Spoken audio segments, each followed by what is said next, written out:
Seorang ibu mendatangi lokasi anaknya saat ditemukan dalam kondisi meninggal dunia di Jalan Raya Tenaru, Desa Cangkir, Kecamatan Driorejo, Gresik, Jawa Timur.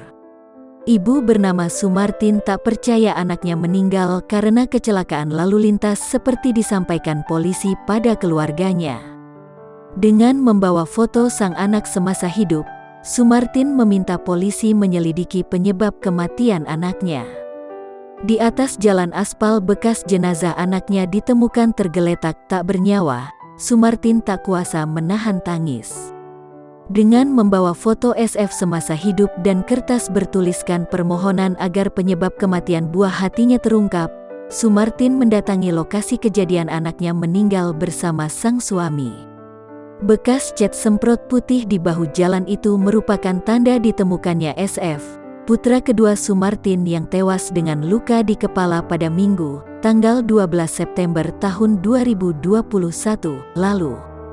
Sumartin bersama sang suami, Sujiadi, masih terbayang-bayang kepergian sang anak yang telah dibesarkan selama belasan tahun.